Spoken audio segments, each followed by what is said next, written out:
Damen Sterling stood at the floor-to-ceiling windows of his penthouse office, watching the Seattle skyline shimmer in the afternoon light.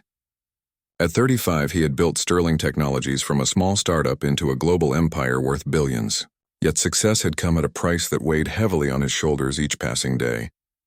His personal assistant, Victoria Hayes, knocked softly before entering with her usual grace.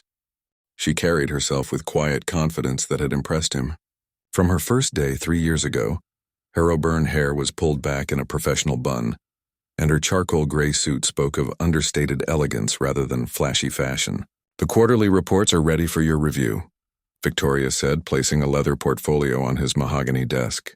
"The board meeting is scheduled for tomorrow at 10 WOW, and your lunch with the venture capital partners has been confirmed for Thursday." Damien turned from the window, his steel blue eyes meeting hers. "Victoria, there's something else I need to discuss with you." She raised an eyebrow slightly, the only indication of surprise in her otherwise composed demeanor. "Of course, what can I help you with?" "The Children's Hospital Foundation Gala is next Saturday evening." He paused, running a hand through his dark hair. "I need someone to accompany me, and I was hoping you might consider it." Victoria blinked, clearly taken aback by the unusual request. "I'm not sure that would be appropriate, Mr. Sterling. Isn't this the kind of event where you typically take someone from your social circle?" Damen walked back to his desk and sat down heavily in his leather chair. "That's exactly the problem. Everyone in my social circle has ulterior motives. They see networking opportunities or potential business deals.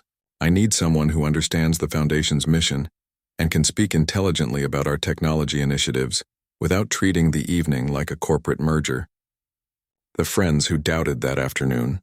Stimonian met his longtime friends Jonathan Pierce and Richard Hawthorne for their weekly tennis match at the exclusive Emerald City Club. Both men had inherited their wealth and spent their days managing trust funds and attending social events. "So who's the lucky lady for Saturday's gala?" Jonathan asked as they towed off after their match. As his tone carried the casual arrogance of someone who had never worked for anything in his life. "I'm taking Victoria," Damien replied simply, knowing the reaction his words would provoke. Richard nearly choked on his energy drink. "Your assistant. Damien, this is the social event of the season. Every influential person in the Pacific Northwest will be there." Jonathan shook his head with a condescending laugh. "Please tell me you're joking." "Victoria seems like a sweet girl, but she's completely out of her depth for something like this. She probably shops at department stores and has never seen a 7-course meal. She's intelligent, articulate, and understands our business better than most board members," Damien defended, feeling his jaw tighten with each word. "Intelligence doesn't teach you which fork to use or how to make small talk with senators and tech mogul." Richard added, "You'll spend the entire evening explaining basic social protocols instead of making important connections." Jonathan leaned forward conspiratorially. "Catherine Blackwood has been waiting for you to ask her. Her father owns half the commercial real estate in the city, and she actually knows how to handle herself at these events." "Catherine, is everything wrong with my social circle?" Damen said firmly. "She sees people as stepping stones in conversations, as transactions, and your assistant sees you as her boss who signs her paycheck," Richard countered.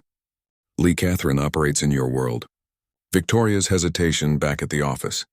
Victoria sat at her desk long after most employees had gone home. Invitation replayed in her mind as she organized files and confirmed appointments for the following week. She had attended corporate events before, but always in her professional capacity, taking notes and coordinating logistics from the sidelines. The Sterling Technologies annual report lay open on her desk, featuring photos from last year's Foundation Gala.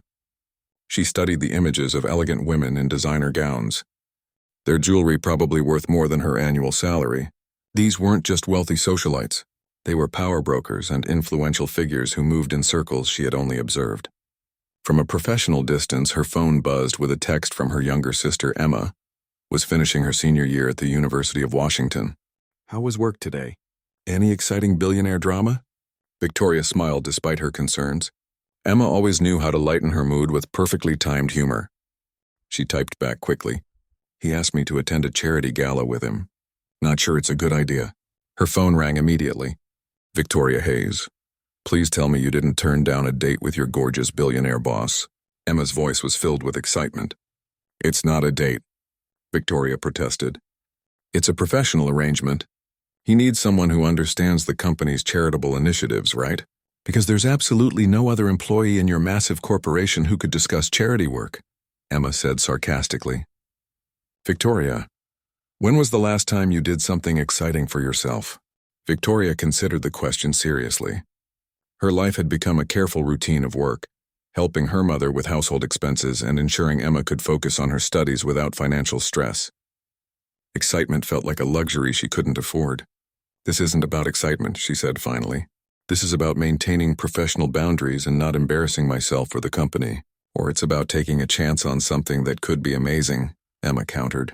You've been his assistant for 3 years and he's never taken anyone from the office to these events. That has to mean something. The decision the next morning, Victoria arrived at the office 30 minutes early, as was her habit. She used the quiet time to review Damen's schedule and prepare for the day's meetings. When he emerged from the elevator precisely at 8 cows, she was ready with his coffee and the morning briefing. Good morning, Mr. Sterling, she said, falling into step beside him as they walked toward his office. Your 9OI with the software development team is confirmed, and the contracts from the Tokyo office arrived overnight for your review. Thank you, he replied, then stopped walking and turned to face her. Victoria, about Saturday evening. If you're not comfortable with the arrangement, I completely understand. I don't want you to feel pressured because of our working relationship. Looked into his eyes, seeing genuine concern rather than the expectations she had feared. In that moment, she realized that Damen Sterling, despite his wealth and power, was asking rather than commanding. It was a distinction that spoke to the character she had observed over 3 years of working closely with him. I'd like to accept your invitation, she said quietly. But I want to be clear about my expectations. I'm attending as your colleague, not as arm candy or a social accessory. A smile spread across his face, transforming his usually serious expression. I wouldn't want it any other way. His foundation is important to me, and I need someone there who shares that perspective. Then yes, I'll accompany you to the gala. They continued toward his office. Victoria felt a mixture of anticipation and anxiety settling in her stomach. She had committed to entering a world she had only observed from the periphery, accompanying a man whose presence commanded attention wherever he went. Preparing for battle, the rest of the week passed in a blur of preparation and second-guessing. Victoria researched the Foundation's history, memorized the names and backgrounds of major donors, and studied the guest list like she was preparing for a final exam. During lunch breaks, she discreetly visited boutiques, searching for something appropriate to wear.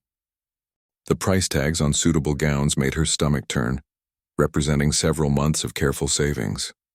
She was about to give up when she remembered her mother's vintage collection stored in the attic of their family home. Friday afternoon, Victoria left work early to drive to her childhood home in Bellevue. Her mother, Eleanor Hayes, had been a fashion buyer in her younger years before dedicating herself to raising Victoria and Emma after their father's death. Let me see what we can find, Eleanor said, climbing the narrow stairs to the attic with the enthusiasm of someone embarking on a treasure hunt. Among dust-covered boxes and forgotten memories, they discovered a midnight blue gown that Eleanor had worn to charity events in the 1990s. The classic cut and timeless elegance would be perfect with minor alterations. Your father always said, "This dress made me look like royalty," Eleanor said softly, holding the gown up to catch the afternoon light streaming through the small attic window.